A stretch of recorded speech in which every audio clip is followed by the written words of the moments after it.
think one of the biggest things is it helped us engage the community and other stakeholders in developing programs. Prior to MHSA, we just kind of did business as usual for the most part, based on funding, based on what was available, based on regulation.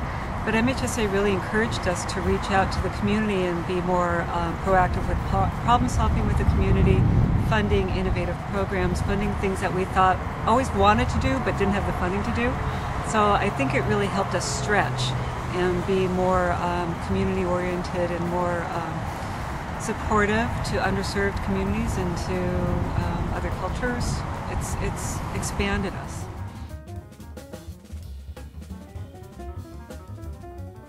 Well, we've focused really on what the needs of our clients are, and not just from a clinician standpoint, but what is their overall needs for their entire life to be successful.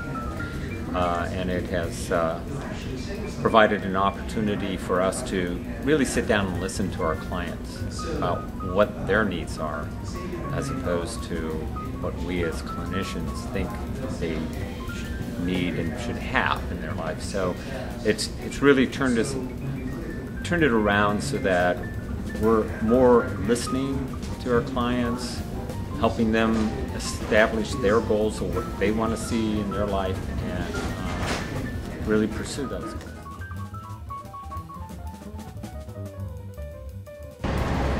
Well, it has forced us to actually follow the direction of the Welfare and Institutions Code that has given direction to county departments for many, many years that the most significant population we need to be dealing with is people with the most serious conditions. And even though that was part of the law, it was not very thoroughly or rigorously followed throughout the state. There were a number of different funding changes that happened after the Mental Health Services Act that made it, I'd say, most workable, most appealing, most necessary for Mental Health Services Act funds to be used to leverage Medi-Cal dollars. And because the Act requires for those services to be done in a transformative way, it really meant that our entire system had to move much more vigorously towards recovery model and really oriented to the people who need us the most. So in our county, what that means is that we immediately reduced the number of people who were getting kind of supportive type psychotherapy, sort of somewhat lightweight services, and really started focusing on bringing people home from placements, having case management and other activities to help people maintain in the community, and we've been very, very successful with that.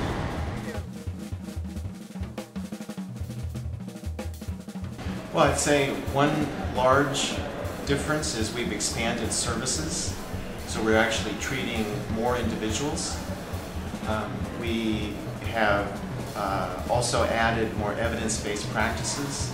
We've got about 200 what are called full-service partnership slots, which is made up of Children's California wraparound services and assertive community treatment. Another huge change for us has been the infusion of clients and family members into decision-making in all parts of our system.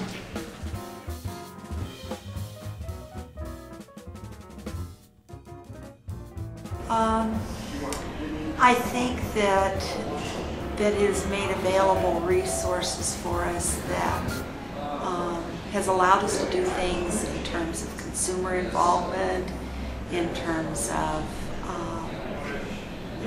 doing whatever it takes to help deliver services that we were never able to deliver services. We have an active consumer group that provides peer support. We are able to provide services, for instance, for Native American groups from a Native wellness perspective. We have been able to develop our system in terms of technology that we would never have had resources for, and we actually have funding to test ideas to see what works and what doesn't. So it's made a huge difference. I don't think where we would want to be, but certainly you see a difference in how we look at planning. And I think that the thing that I probably appreciate the most, and I know that the consumers have talked about, is the ability to integrate care, behavioral health, in combining mental health and alcohol and drug, and also reaching out to integrate with primary care and develop much stronger networks, which means that there's a total wellness and holistic wellness.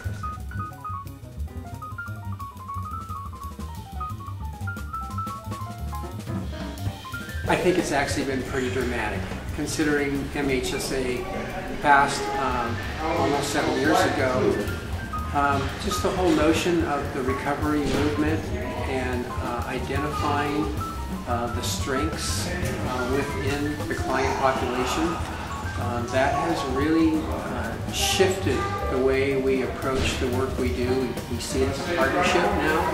We have wellness centers where peers are offering support to peers, and that intervention, it's not replaceable by a clinical approach. It's valued in and of itself. And even if MHSA went away today, we would never go back to doing business the way we used to. So it's been that dramatic.